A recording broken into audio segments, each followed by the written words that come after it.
இறையேசுவில் அன்பானவர்களே, இன்றைய நாள் நற்செய்தியில் நாம் இறைவேண்டல், அறச்செயல்களை செய்தல், தர்மம் செய்தல் மற்றும் நோன்பு இருத்தலை பற்றி ஆண்டவர் சொன்ன காரியங்களை வாசிக்க கேட்டோம்.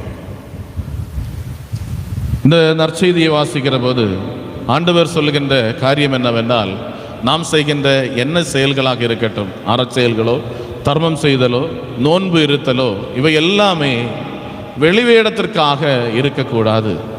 பிறர் இவ்வுலகத்தில் மனிதர் நம்மை புகழ வேண்டும், மனிதர் நம்மை பாராட்ட வேண்டும், மனிதர் நம்மை பார்த்து ஆச்சரியப்பட வேண்டும் என்ற எண்ணங்களோடு நாம் ஒருபோதும் நாம் செய்கின்ற செயல்களை செய்யக்கூடாது.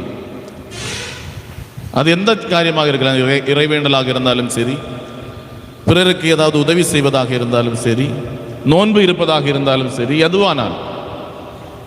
நமது இன்றைய 2வது வாசகத்தில் தோபித்துடைய புஸ்தகத்தில் நாம் வாசிக்க கேட்ட காரியம் உண்டு. தோபித்து பற்றி ரஃபேல் வானதூதர் சொல்லுகின்ற காரியம், நீர் நன்மை பல புரிந்திருக்கிறீர் என்பதை, அதனுடைய ரத்தின சுருக்கம் என்று சொன்னால், தோபித்தை பார்த்து ஆண்டவருடைய தூதரான ரஃபேல் சொல்லுகிறார், நீ யாரும் இல்லாத அநாதைகளான இறந்தவர்களை சென்று அடக்கம் செய்திருக்கிறாய். நீ எதை பற்றியும் கைப்படவில்லை, எந்தவித பிரதிபலனையும் நீ எதிர்பார்க்கவில்லை. இதெல்லாம் ஆண்டவருடைய நிலையில் இருக்கிறது. இவற்றையெல்லாம் நான் ஆண்டவருடைய சந்நிதியில் கொண்டு சேர்த்திருக்கிறேன். நீ பிறருக்காக ஜெபித்த போது, உனது வாழ்க்கையை பற்றி உள்ள புலம்பல் நீ எழுப்பின போது, எல்லாவற்றையுமே நான் ஆண்டவருடைய சந்நிதியில் கொண்டு சேர்த்திருக்கிறேன். இதனுடைய பொருள் என்னவென்றால், அன்பானவர்களே, நம்மை சுற்றி ஆண்டவருடைய தூதர்கள் இருந்து கொண்டிருக்கிறார்கள்.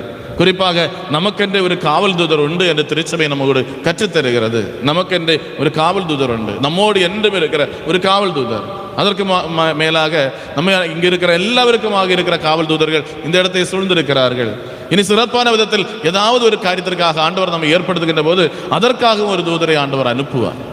ஆகையால் நம்மோடு இருக்கிற தூதர்கள், ஆண்டவர் மத்தேயு நற்செய்தியில் ஆண்டவர் சொல்லுகின்ற மற்றொரு காரியம் உண்டு.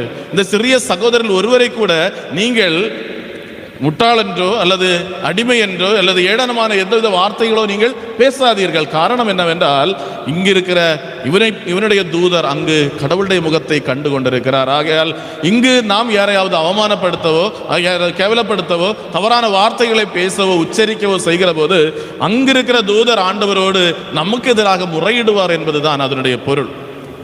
அதுபோல நாம் நல்ல காரியங்கள் செய்கிற போது, நன்மையானவற்றை செய்கிற போது, ஒரு ஆளுக்கு தர்மம் கொடுக்கிற போது, இது மனிதர் புகழ வேண்டும் என்று அல்ல, மாறாக எனது உள்ளத்தில் இருக்கிற நல் குணத்திலிருந்து நன்மை செய்ய வேண்டும் என்ற ஆசையிலிருந்து நான் ஒரு ஆளுக்கு நன்மையானதை ஒரு காரியத்தை செய்கிற போது, இறைவனிடம் மறைமுகமாக ஜெபிக்கிற போது, நான் நோன்பு எடுக்கிற போது, இவற்றையெல்லாம் இங்கிருக்கிற நமது தூதர் ஆண்டவருடைய முகத்தை பார்த்து கொண்டிருக்கிற அந்த தூதர் ஆண்டவருடைய சந்நிதியிலே எடுத்துரைப்பார். ஆகையால் தான் நாம் தோபித்துடைய புஸ்தகத்தை கண்டது. ரஃபேல் தூதர் சொல்லுகிறார், நான் தான் உனது ஜெபத்தை எல்லாம் ஆண்டவருடைய சந்நிதியில் கொண்டு சேர்த்தது மட்டுமல்ல, கடவுள் உனக்கு தர வேண்டும் என்ற ஆசீர்வாதத்தை தருவதற்காகத்தான் நான் இங்கு வந்திருக்கிறேன். நாம் காண்போம், தோபித்துடைய புஸ்தகத்தை வாசிக்கிற போது தோபியாசினுடைய ஒரு வழிப்பயணத்திற்கு துணையாளராக ஒரு ஆள் வேண்டும் என்கிற போது ரஃபேல் வானதூதர் அங்கு அவனுக்கு வழித்துணையாக செல்வதை நாம் காண்கின்றோம். வழித்துணையாக செல்வது மட்டுமல்ல, எல்லா காரியங்களும் வெற்றி பெறும்படியாக ரஃபேல் வானதூதர் அவருக்கு வழிகாட்டியாக இருந்தார். திரும்ப அந்த வெற்றி பெற்றவனாக திரும்ப வீட்டிற்கு அழைத்து வருகின்ற ரஃபேல் வானதூதரை நம்மால் காண முடியும். அன்பானவர்களே, நமது செயல்கள் அனைத்துமே இன்று நாம் செய்கிற காரியங்கள் எப்படி இருக்கிறது என்பதை நாம் சிந்தித்து பார்ப்போம். ஆண்டவருடைய இந்த வார்த்தைகளோடு நமது வாழ்வு ஒத்து போகிறதா? ஆண்டவர் விரும்பிய வண்ணம் தான் நாம் வாழ்கிறோமா? அல்லது நாம் செய்கின்ற காரியங்களில் நாம் பிறர் புகழ வேண்டும் என்று நாம் எதிர்பார்த்து வாழ்கிறோமா? அல்லது கடவுளிடமிருந்து எனக்கு பிரதிபலன் கிடைக்க வேண்டும், கடவுளுடைய முன்னிலையில் நான் நல்லவனாக இருக்க வேண்டும், நல்லவனாக இருக்க வேண்டும், நீதிமானாக இருக்க வேண்டும், நேர்மையானவனாக இருக்க வேண்டும், ஆண்டவர் தருகின்ற பிரதிபலத்திற்காக காத்திருக்கிறவனாக இருக்க வேண்டும் என்று நாம் எதிர்பார்க்கிறோமா? நாம் வாழ்கிறோமா? இதுதான் இன்றைய சிந்தனை.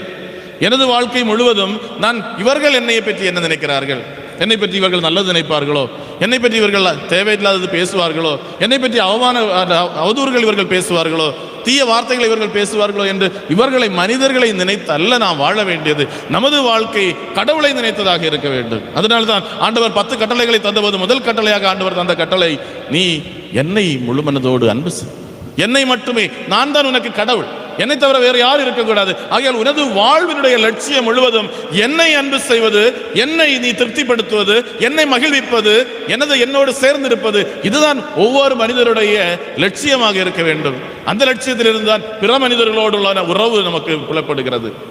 நாம் ஆண்டவரோடு இணைந்திருக்கிற போது மட்டும்தான் இத்தகைய நல்ல காரியங்களை செய்ய முடியும். ஆகியால் தான் இறைவேண்டல் செய்யும் போது நீ உள்ளறைக்கு சென்று ஆண்டவரோடு தனித்திருக்கிற, மறைவாக இருக்கிற அவரோடு நீ ஜெபம் செய்வாயாக, அவரோடு இருப்பாயாக.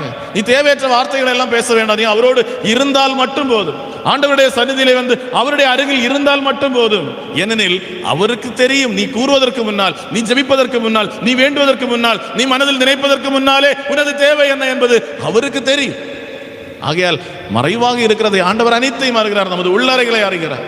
நாம் நீதிமொழிகள் புஸ்தகத்தில் வாசிப்போம் 20ஆம் அதிகாரம் 27ஆம் இறைவார்த்தை வாசிக்கிற போது ஆண்டவர் மனிதனுடைய உள்ளறைகளை சோதித்து பார்க்கிறார்.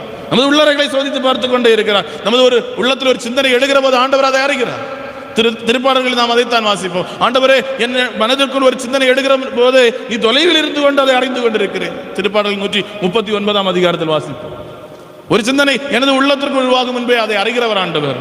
மேலும் திருப்பாடலாசிரியர் இவ்வாறு சொல்லுவார், ஆண்டவரே, நான் தாயின் கருவறையில் உருவாகும் முன்பே நீர் என்னை அறிந்தீர். நான் ஆடையின்றி இருந்த போது நீ என்னை அறிந்திருக்கிறேன். அதாவது நாம் எப்படி இருக்கிறோம் என்பது அவருக்கு தெரியும்.